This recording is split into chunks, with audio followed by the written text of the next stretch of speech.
Welcome to episode 2 of the podcast, Lara. Thank you for having me. You're welcome. Thank you for being here. I guess we could start by just introducing yourself a little bit, your background, and then we'll introduce the intention behind the podcast for today. All right, sounds Yeah, good. go for it. My name is Lara Dahan. Well, you know that. Yep. They don't know that. I identify as a sustainable development professional. I've worked in a couple of different fields in that space, like Cool. climate change, networks for sustainable development, now focusing on disease elimination. So kind of trying to build a well-rounded profile around sustainable development. Cool. Yeah. Cool. Awesome. And how long have you been in Dubai for? Would say it's just over 4 years now. Okay. Yeah. Cool.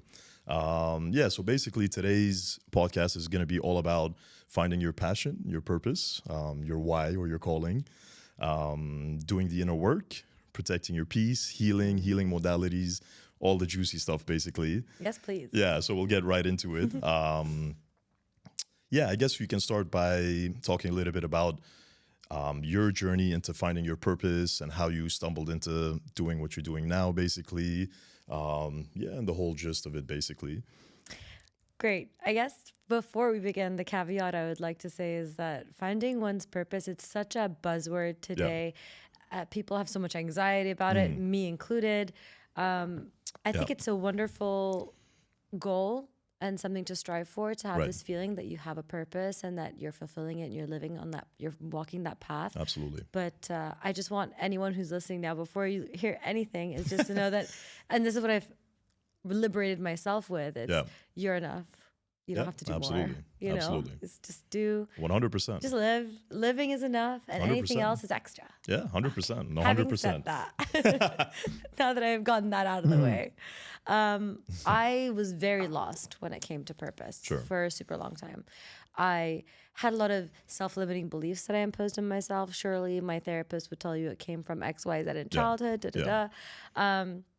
But no one leaves childhood unscathed. Right. So you're going to end up with something. Sure. And I found myself telling myself that I don't have any talent. I'm not good at anything. I had an overachieving sister that I was never going to be as good as.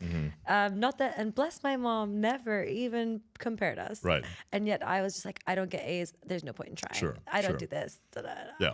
Yeah. And over time, I just kind of accepted this fate, and I was like, I'm just gonna have a mediocre existence and just get on.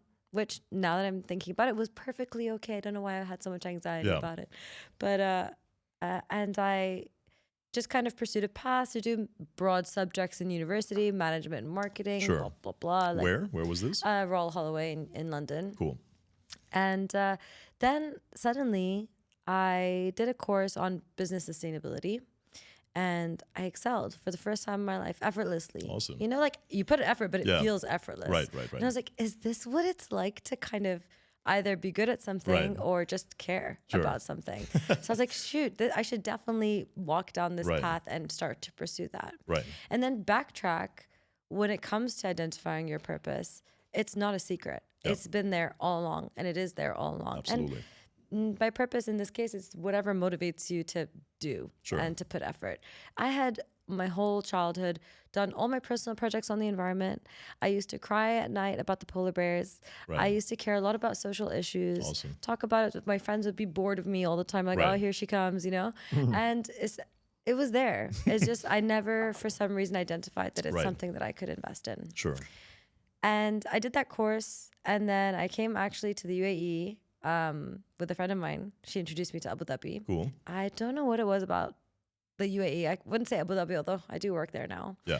So you didn't grow up here, right? No, not at all. I grew up in a lot of around like Portugal. I was born in LA, and then I lived in Paris before when I was working, but most of my life in London. Right. So I came to Abu Dhabi, and I was talking to someone about sustainable development, and they were just like, yeah, there's a lot of opportunity here. And I was like, massive. Opportunity? Yeah, absolutely. I was like, maybe.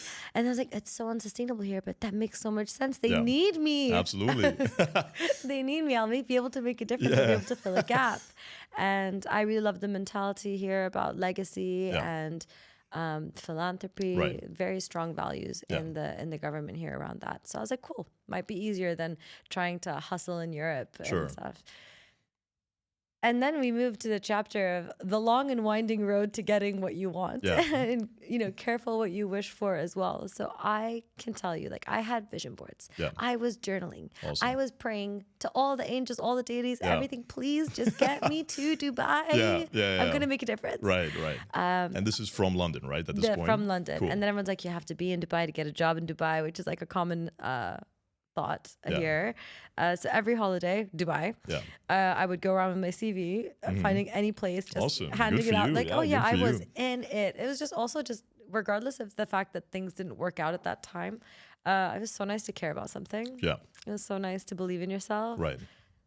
So I think when it comes to finding your purpose, it doesn't really matter what the goal is. It's so typical. It's the journey. Yeah. But really, what do we want? We want to live every day feeling alive and animated and fulfilled. And it's not always about particularly achieving something. It's about accomplishing something for yourself. Absolutely. And just feeling good about it. Feeling 100%. Good about the day that you tried. And honestly, I think many of the podcasts I listen to about success and stuff, success is really the least interesting part about becoming successful. Right. Absolutely. And then it also depends on what you define as success, right? So 100%. Depends how you define it. And that's Some a really people look important at thing. Success as all like the money, the fame, the glitz, the glam.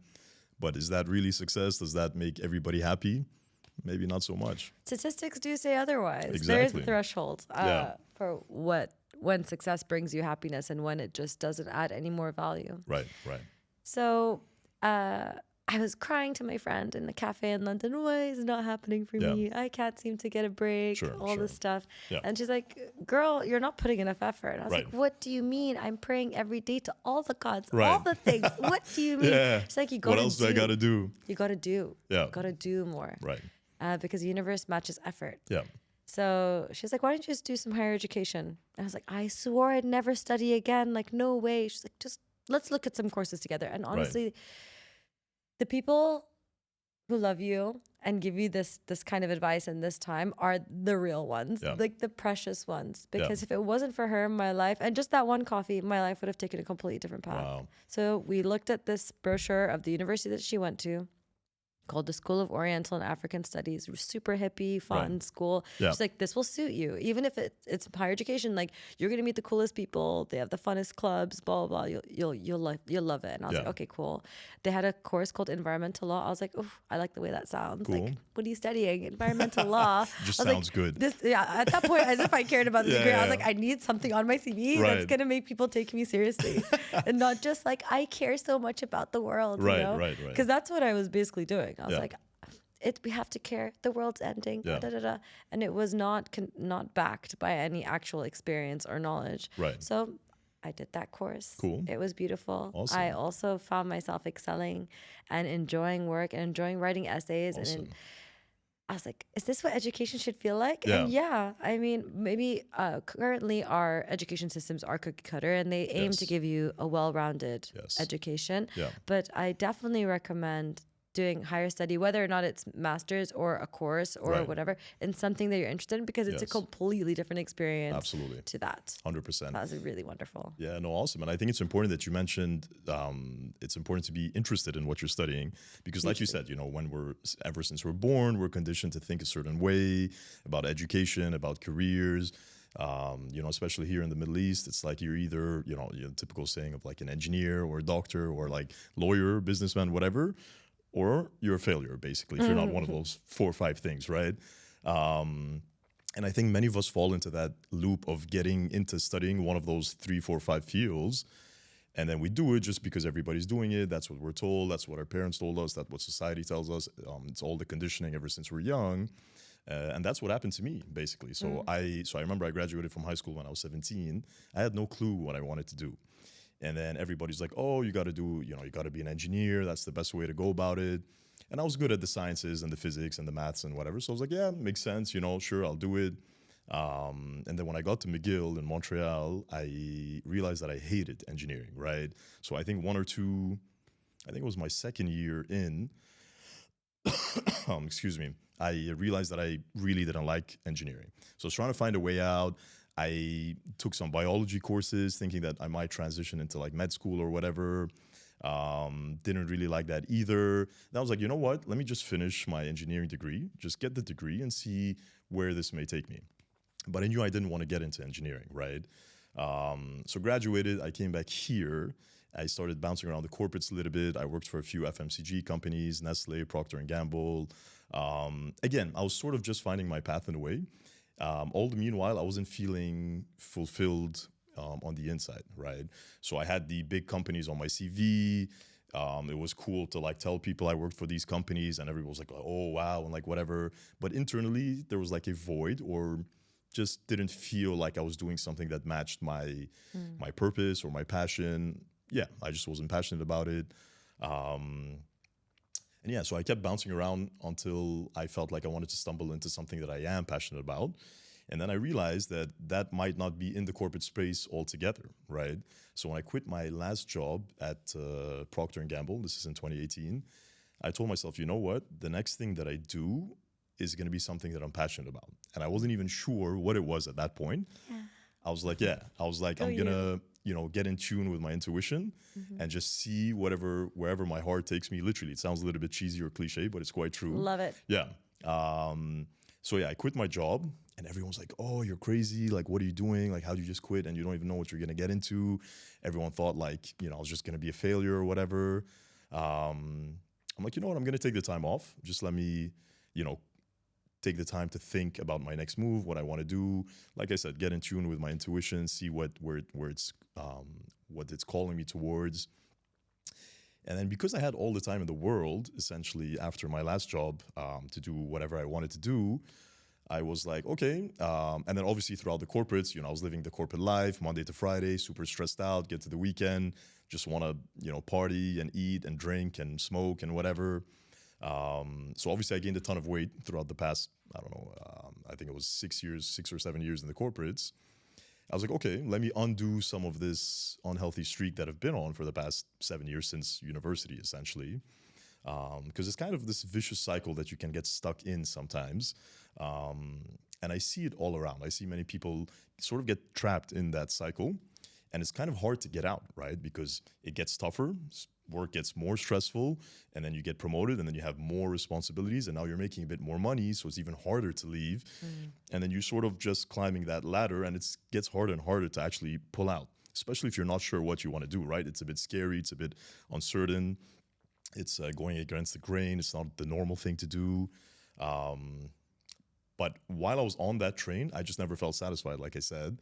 So then I was like, okay, let me hit the gym because I need to get back in shape. I've been like, overdoing it the past 7 years. Got into the gym. A few months later, I sort of, did a quote unquote transformation, and I felt great about it. So I posted it on Instagram, sort of blew up at the time. I was like, okay, that felt pretty good for a personal achievement. Yeah, and then I just started following my curiosity and intuition, basically. I'm like, okay. I started studying fitness and nutrition, got super passionate about it. And then, friends and family were asking me for advice, like, hey, how'd you do it? What do you think about this diet or this training or whatever it may be? So I started helping out some friends and family members and stuff like that. And then I realized, like, okay, I actually kind of like doing this, right? I love doing what I'm doing. Why not turn it into something professional?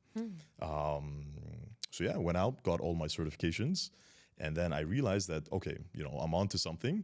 At the time, all my friends were like, dude, are you serious? You're going to get into like fitness and health? Like, you're an engineer. You have all these like corporate companies on your CV. How are you just going to make the switch? I was like, I know it might not make sense, or it may not seem logical to like the logical mind, but this is what my intuition is telling me. And this is what I feel very strongly pulled towards. So yeah, I just did it, went for it. And then one thing led to the other, word of mouth. And then I think, Lara, when you're genuinely passionate about something, you do the best work that you can ever do, right? When you're forced to work, it's like you're giving like a half-ass effort. You don't want to send that email, or you don't want to do this presentation or this project or whatever it may be. But when it comes from within, you really put the best effort out there because you genuinely love it and you genuinely care about what you're doing. You're passionate about it. And if you're working with clients, like I love all of my clients, I have a great relationship with them. So you genuinely want to put the work. It's never like, you're waking up, get out of bed and huffing and puffing and, oh, I got to go to work now. It's never been like that for me for the past 5 years now, basically. What a blessing. Yeah, no, really it is. Really it is. Sometimes it doesn't feel like it's surreal sometimes to be able to like wake up and do what you genuinely passionate about.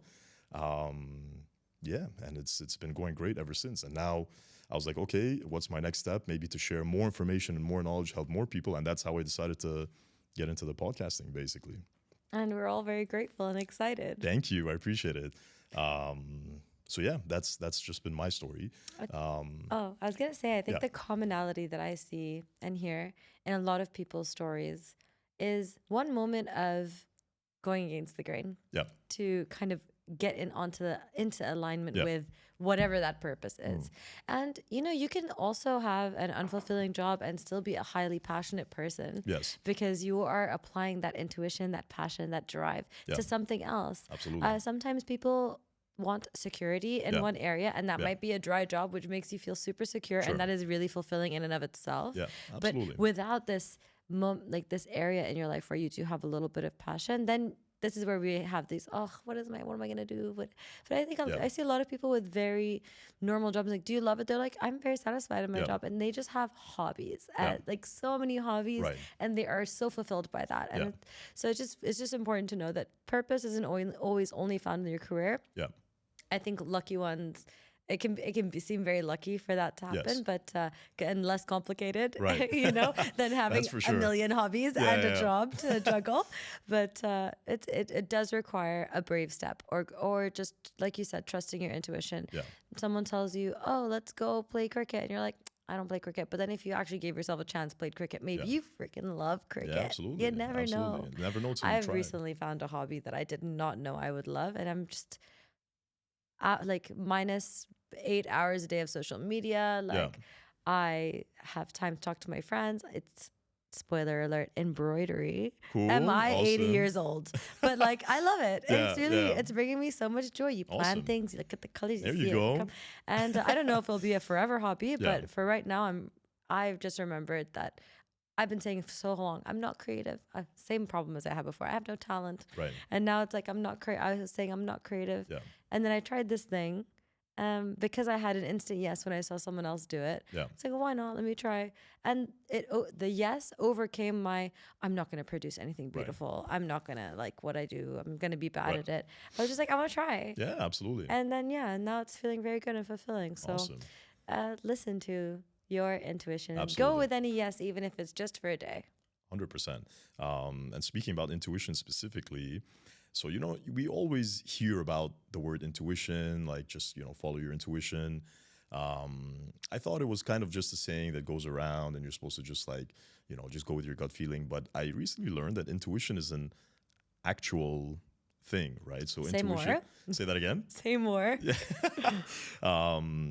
It's something that everybody innately has. It's something that's genuinely actually in there. And all we got to do is get in touch with that intuition. The problem is, ever since we're born, we have heavy conditioning to think, act, feel, and see things a certain way. And then, so your intuition is over there, but then you have all this conditioning that sort of clouds your intuition. And now your mind is sort of trying to make logical sense based on its prior conditioning. And now you've completely lost touch with your internal intuition. So that's why people sort of, can deviate way off their, soul's purpose, essentially. It's because of all the heavy conditioning that we have in society through, the education systems, like you said, schooling, universities, maybe family, social media, Hollywood. We all are conditioned to think, act, and behave a certain way. And that's how, like I said, you lose touch with your intuition. So once you start the deconditioning process of all the conditioning that you've had your entire life, you can start to hear your intuition a lot clearer, actually. The way I look at it, I look at intuition sort of like your soul's internal compass, and it's always very strong. So since birth, your intuition is very strong, right? So if you look at a 2 or 3 year old baby, they do whatever they want to do because their intuition is just firing all the time, and they haven't had that conditioning yet to not scream when they're not supposed to or not say something when they're not supposed to because they haven't been conditioned not to do that yet, right? So children are very in tune with their intuition. That's why they know exactly what they want. If they're hungry, they start crying or whatever it is, right? Because they're always going based off their intuition. So I think it's something that it's important to get in touch with. And like I said, the deconditioning process, which we'll get into in a bit with... I was going to say. Yeah. Also, you're not going to just leave me hanging here. Don't give me strategies and tell me what it is you do. Absolutely. It all ties into our points that we're talking today, which is basically doing the inner work and healing, essentially. So healing leads to you getting more in tune with your intuition. And we can...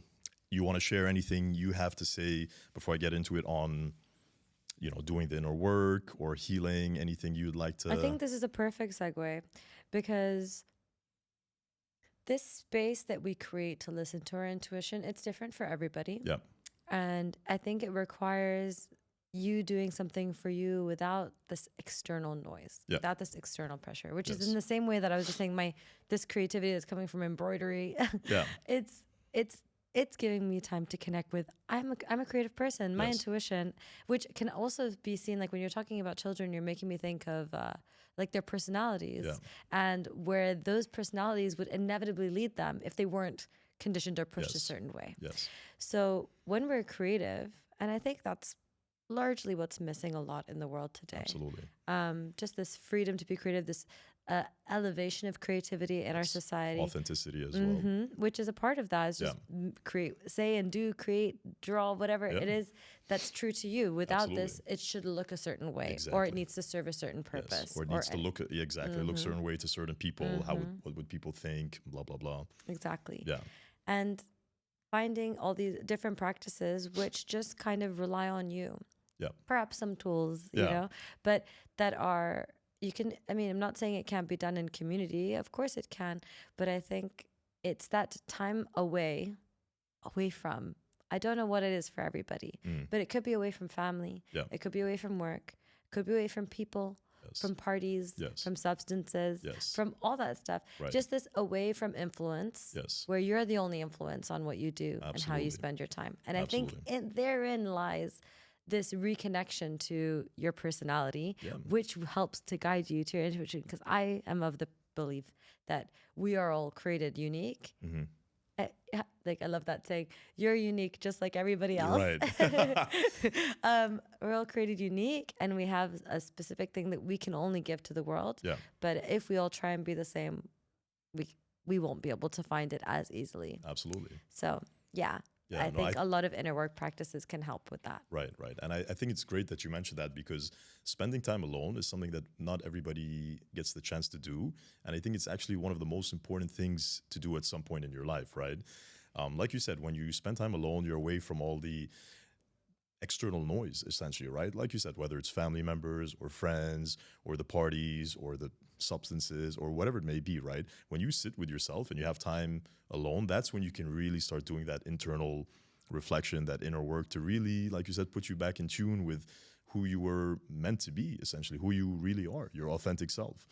And that's when your intuition rings loudly, like I said. And then you mentioned creativity as well. So I also was the type of person that would always say, oh yeah, I'm just super not creative, right? I can't do this, I can't do that. I'm just very straight lined. But that was because my heavy conditioning was telling me that I'm not creative.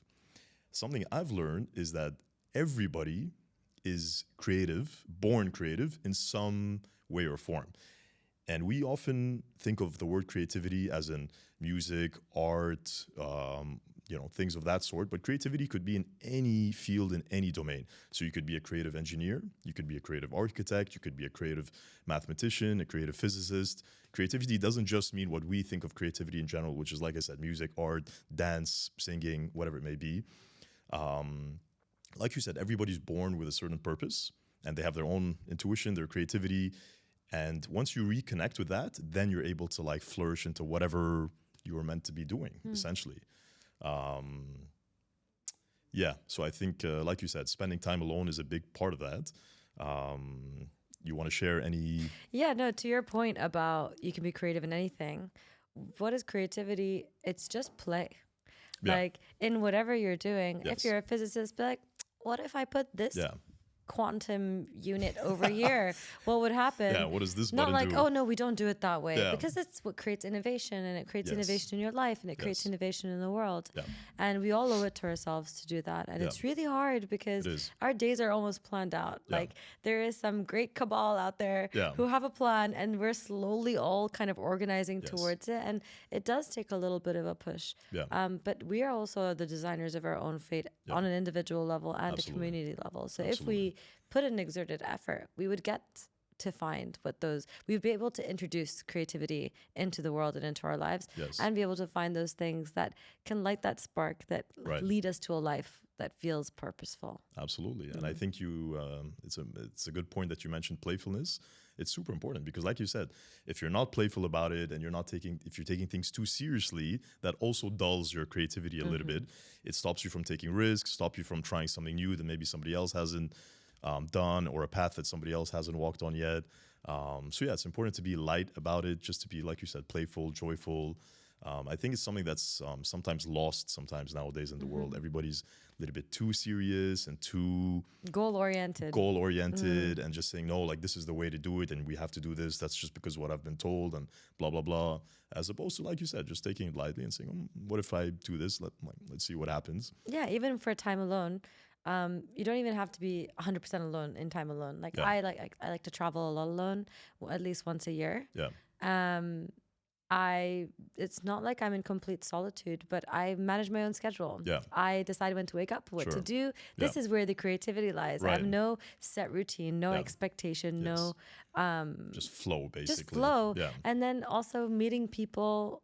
You can stay as long as you want. You can leave them. You don't have to Right. give your number to anybody. Right. Like you just disappear into the Yeah, night. yeah. No consequences. And just have these very authentic and honest interactions Right. with people if you choose to. Yeah. And I think those are the moments where every year where I ground actually who I really am. Right. I see myself received in a world that's not mine, Mm-hmm. in a new environment with people I've never met. Like, who do I show up as? Yeah. How do they see me? What do Right. I offer? What do they Yeah. offer? What do I take from them as well? Right. And I would really recommend it to anyone. Yeah. I know there's a lot of resistance in people to do it. Yes. Yeah.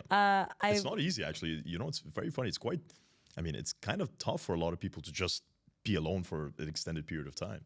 Yeah, I understand. I still think it needs to be done as a rite of passage in everyone's life. So Yes. I do I'm a bit of a bully with my friends. Like, Right. well, if you don't know what to do, why don't you take a solo? Yeah, you know, yeah. where do I go? I'll book it for you. I'll do everything. Right. I've been working on my mom for over a decade Right. now, but I feel like she'll get there eventually. But yeah, I just think there's something to offer, and the beautiful part of it is, and a bit annoying, is that you can leave. You Yeah. can stop whenever it feels uncomfortable, but I feel like it's one of the easiest, most universal choices we can Yeah. all make Right. to teach us something about ourselves with Yeah. very low consequence. Yeah. 100%. So highly recommend everybody. 100%. 100%. It's something that I've done personally over the past year and a half for the first time ever. like Where'd you said. go? No, I mean, so in terms of Or what'd traveling, you do? well, so in terms of traveling, I went to Bali on a wellness retreat. That was my first ever solo trip. So I went there for 9 days. First 4 days was just me and myself, exploring the cities, touring around, literally no agenda. It was the first time I never, searched for anything. I was like, you know what? I'm going to pack my bag, get there, just see what happens, live a day at a time, moment at a time. And just, went to the beaches, did some yoga, some meditation. It was a very profound experience, I would say. I went like soul searching sort of thing. And then the wellness retreat itself was fantastic. So I got to meet, I think we were 9 people from all over the world, got to meet new people, and everyone was there for a different reason. And we got to chit chat and talk about our backgrounds and why we're there and stuff like that. So yeah, it was a very powerful trip. And like I said, it was the first time that I traveled alone. So yeah, I had time to myself. It was like a self-discovery sort of trip. Very, very powerful. Like you said, I'd recommend it to probably everyone to try at least at some point in their life. And then even if you're not traveling solo, I think, so what I did, for example, for the past year, I spent a lot of time just, so I not cut out, but I reduced the social events, I reduced the parties. I spent a lot of time alone for the past year, like I said, just to get in tune with myself. I started meditating, which we'll get into the whole healing modalities. So meditation, spending a lot of time turning inward, essentially. Because something I realized, Laura, is since we're born, we use our five senses, right, to interact with the world externally, right? So now we're looking at each other, we can feel something, we can taste something. Everything is all external bound. And nobody really teaches us to ever turn inward. And I think that's one of the most important things that we should do is actually turn the other direction for a change and actually turn and see what's going on the inside, right? And I think that's what healing is all about, which we'll get into in a minute. So yeah, spending time alone really gives you that chance to turn inward, which I think is profound. I think it's essential in the literal sense. And I think it's something that everybody should be doing at some point in their life. I love the way you did it as well. A couple of days alone, then some group activity. Exactly. Like it doesn't have to be so I'm isolated on an island just staring at the wall. Like, no, like that's a great, I was jealous of that trip. I wish I was there. Honestly, highly recommend it. And, you know, Bali is a very special place. I don't know, have you been to Bali? I'm actually going next month. I'm super excited. Yeah, no, it's awesome. For the first time. It's awesome. It's a very spiritual place as well. Yeah, highly recommended for sure. Nice. Yeah.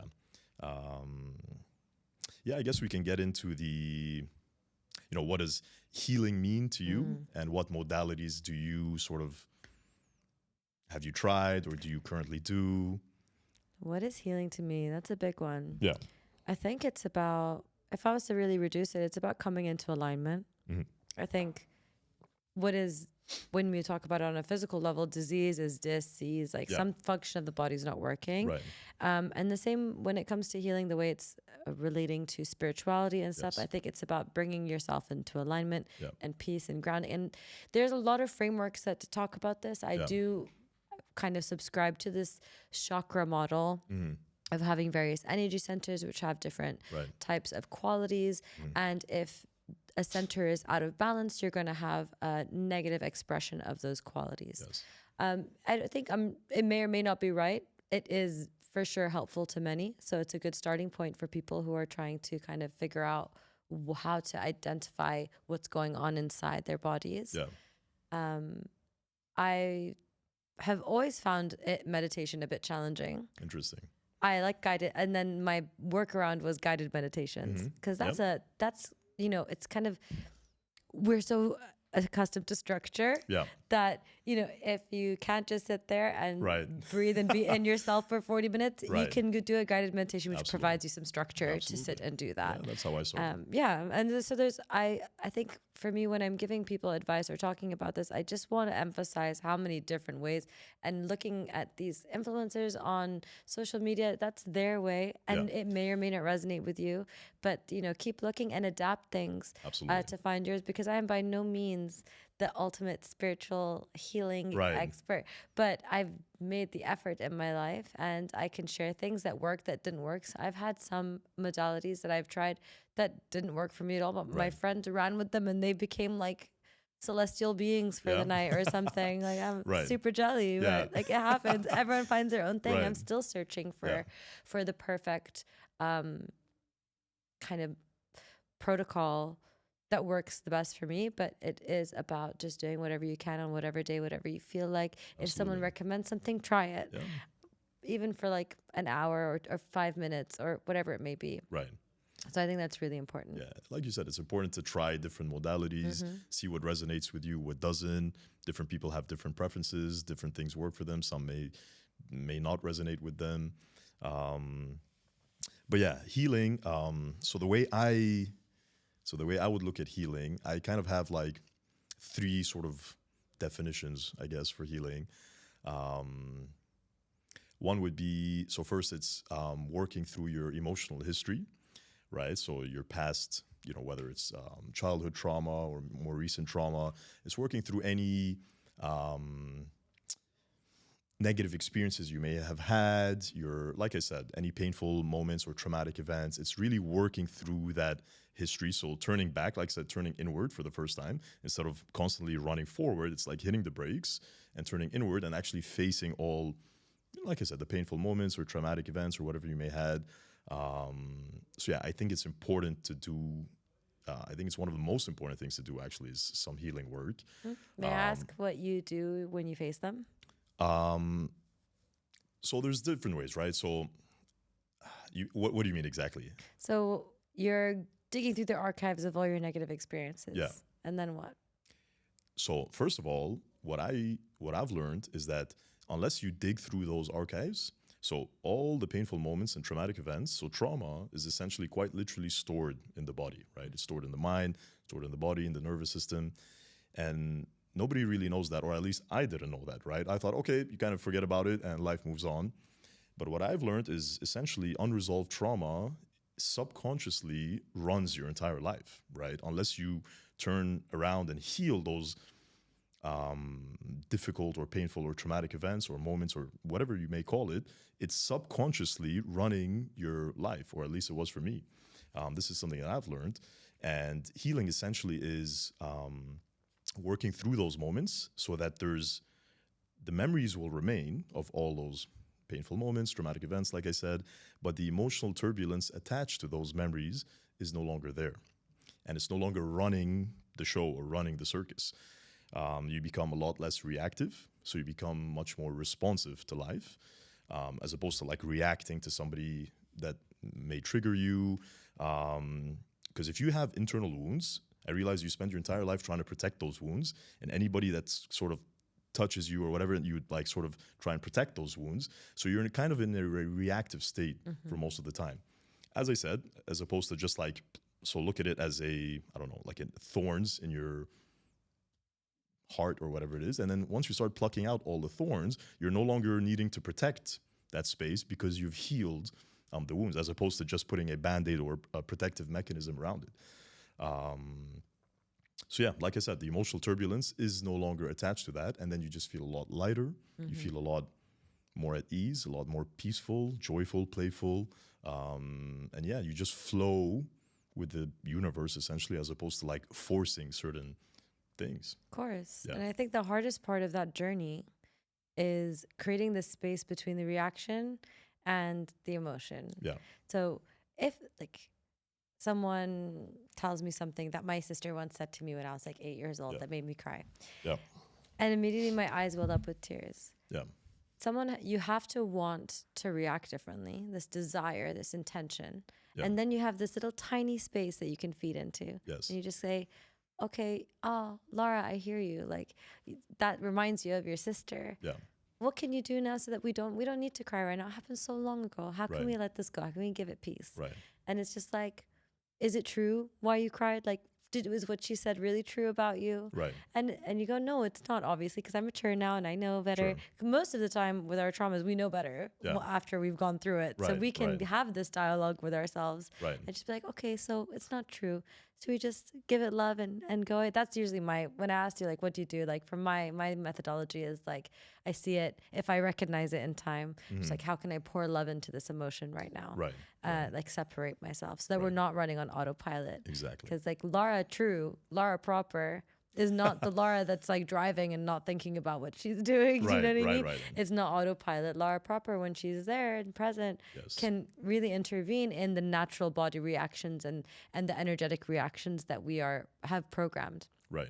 And I do believe that our energy system, what it stores, personality, everything, I feel like it is the basis of our body. Right. I feel like it holds the health of our organs, and our mind feeds into it and everything. So that's like the true apparatus. Right. And then the body is a reflection of that, of what's going on there. You know, you're sad, you look drained, if you're nervous, you want to vomit. Like, you know, it starts with the mind and into the energy, and then it manifests into a physical experience. Absolutely. So I think, making that space, knowing that there is an interface there. This is something we definitely don't talk about in this way. The interface between the mind, body, and soul. People talk about those three aspects, but they don't talk about how they respond to one another and they react. Interconnected, absolutely. So that would be my approach as well. No, I mean, it's a good point because, like you said, creating space so that you're no longer so reactive to something. I think that's important, right? You take a step back and see reality as is, as opposed to looking at it through a lens of past wounds or prior conditioning, right? Yeah, like I said, it's becoming less reactive and more responsive to life. Absolutely. And I think one really great way of practicing that as well is when you see it happening to another person, Yes, invite them into that space. absolutely. Then you're going to remember to do it for yourself Right. more often. You can see your friend about to have a meltdown. Yeah. She's like, okay, breathe. Right. Okay. Yeah. Do you need to cry? What do you need? Like, usually we get a trauma because we haven't had a chance to express the emotion. Right. So it just gets trapped in our body. So what suppress do you it. need right Yeah. now? You need to scream, you need to cry. Yeah. You need silence, you need to be alone. Yeah. When you have that a need met in a Yeah. moment of crisis, it's euphoric. Absolutely. When, especially if someone else is offering it to you, it's Absolutely. wonderful. Yeah, 100%. So yeah, that's it. And by helping others in that way, you can also help yourself. Yeah, absolutely. And I think it's a good point you mentioned, because I realized that most of us, I mean, ever since we're young, we're taught to suppress or stuff our emotions, right? And like I said earlier, that doesn't go away. Once you stuff something and you store it, it's there.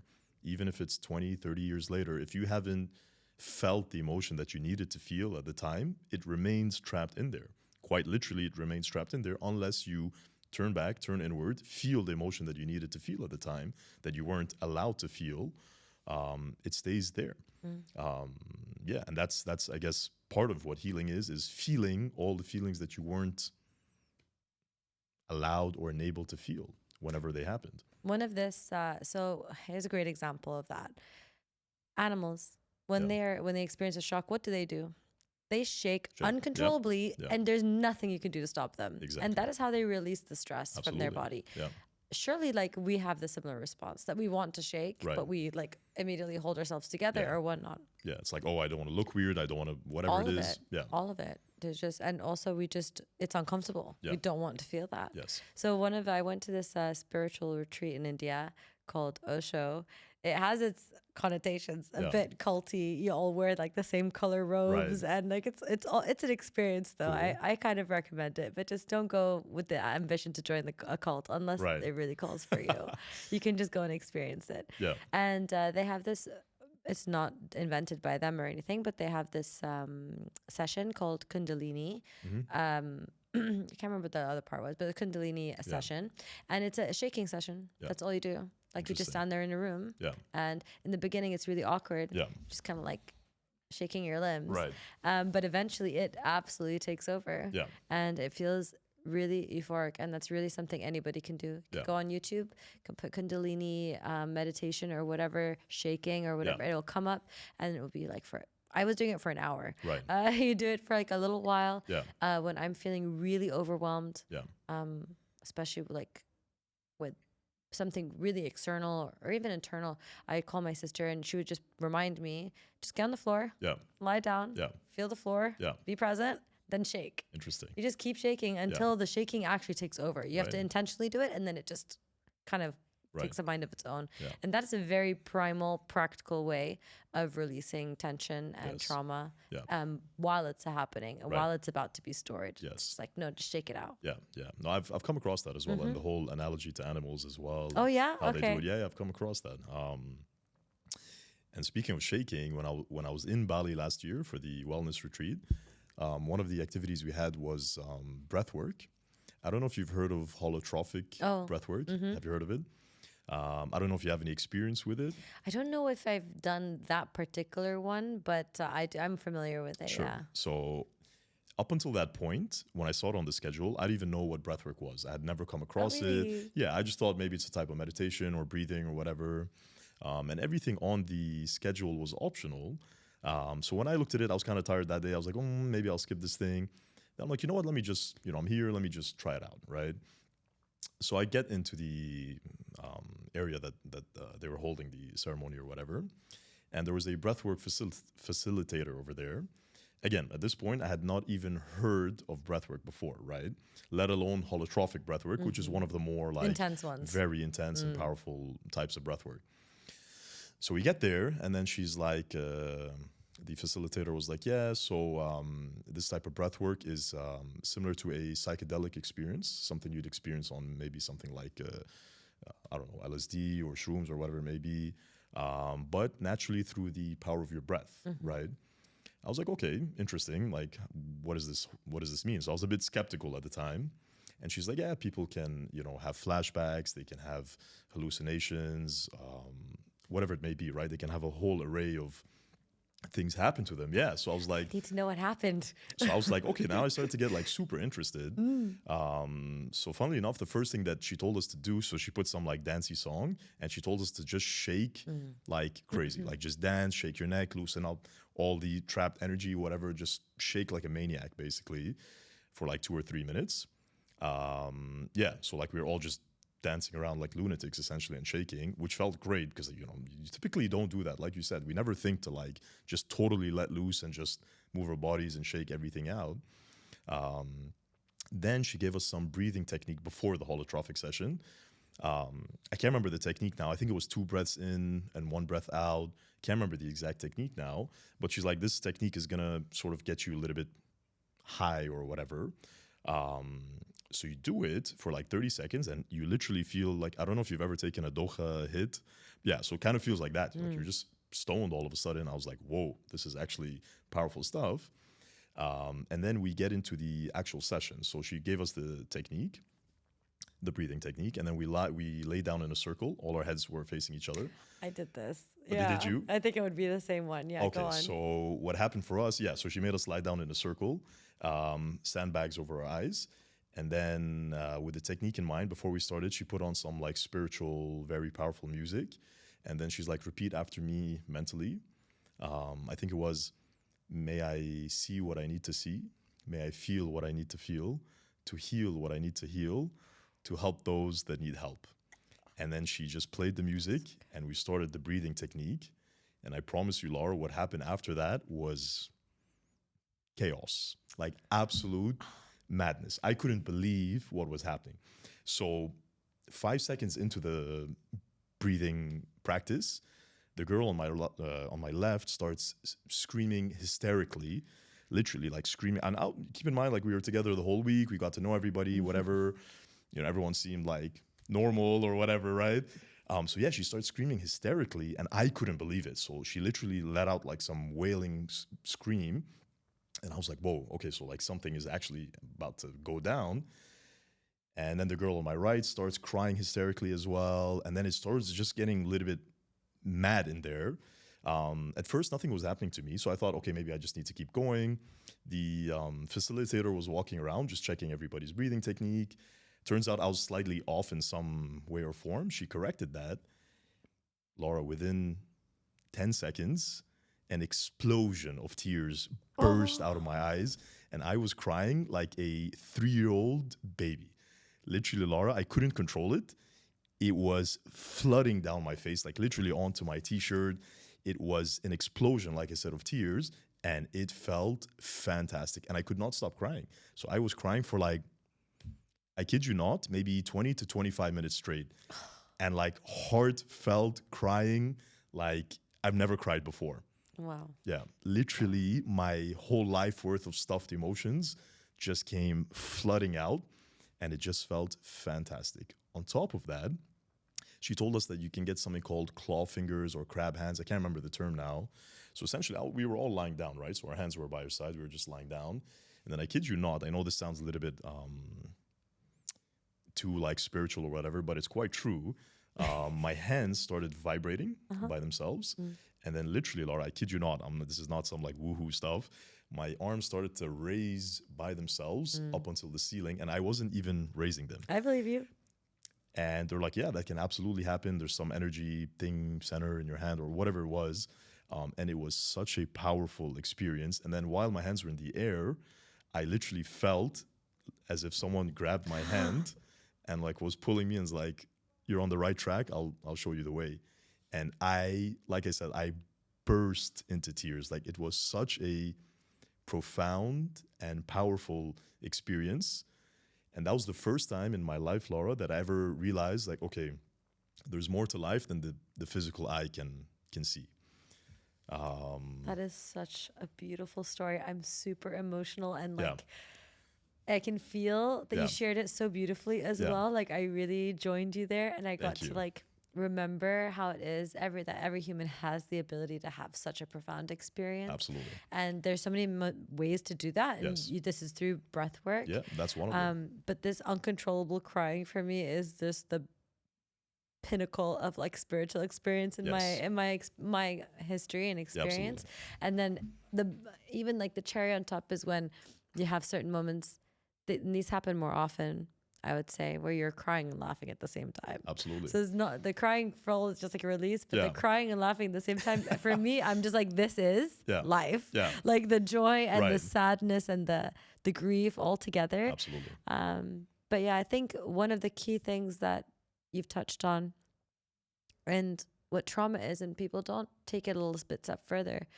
There's a trauma, but what's the emotion behind it when we're experiencing it many years later down the line is just grief. Yeah. It's a loss of something. Absolutely. It's a disappointment. Yes. And I just don't feel that we are discussing it enough in our daily lives. Absolutely. It's a huge part of healing. The feeling of grief, you know, we know about joy, you know, we know about elation, but this process of grief, it's unattractive. Like someone dies and then people are grieving, and I just don't feel like it makes everyone uncomfortable. Absolutely. Oh, you tell someone, oh, this person passed away, or like, oh, I've lost this person in my life, and they're like, ooh, awkward. Right. Why are we responding that way? It's one of the most core things that when you say something joyful, everyone jumps and cheers. There should be a comfortable response to someone who's grieving. Absolutely. And for us to understand what that is too. Absolutely. Yeah. And grieving is not only for someone that's passed away. I've learned. You can grieve someone that's alive. If they can't be the person you wanted them to be or you expected them to be, there's a huge grieving process behind that. And grieving a lost opportunity and grieving so much. Whatever it may be. I don't feel like I became equipped because I lost some people in my life. Yeah.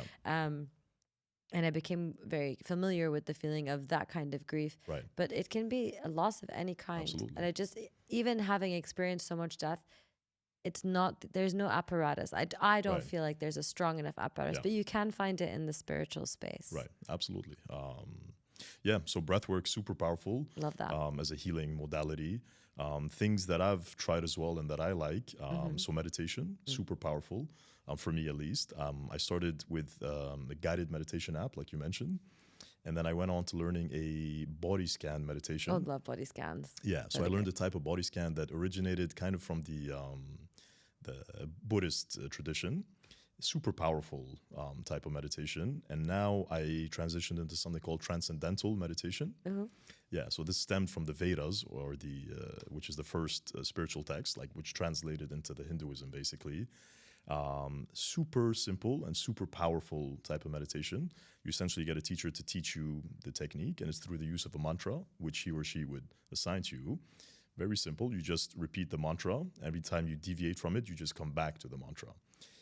And I don't know if you know what transcendental or transcending is. Have you come across that? I mean, I know the definition of the word. Sure. When I think about it, I think about something else. So I'm just going to let you tell me. So essentially, transcendental meditation, what it does is it allows you to transcend your senses, thoughts, and emotions into a state of pure consciousness, essentially.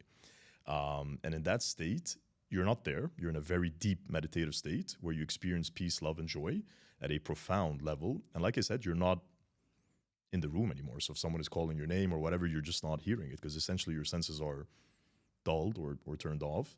It's a very profound type of meditation.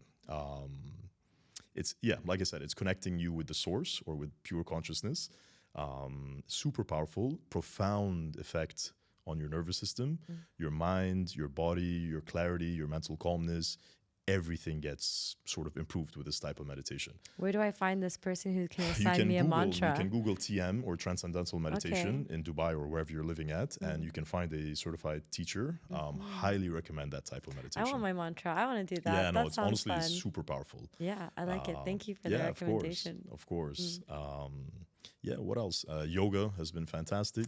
Do love yoga. Yeah, yoga. And then I learned yoga is more than just the asanas that we do in like Western studios. Yoga is a bit or a lot deeper than just I mean, the truest form of yoga is mastering only one pose for your entire life. Right. You know, it's literally that's what a yogi is. It's, right. You only had to figure out one asana, and you can imagine how profound or how dedicated you have to be able to stay in that position for like 24 hours or whatever. That's the goal for them. Sure. But what's yoga to you then? So yoga, in essence, the word yoga means union, and it means to become in union with all of existence or the universe. And there's 4 paths to yoga. I don't know if you're familiar with the 4 paths of yoga. Definitely won't remember them. Have been told them before. Sure, Terrible yogi am I. Right. Yeah. So their names are Karma, Bhakti, Jnana, and Kriya yoga. They're related to the mind, body, emotions, and energy, essentially.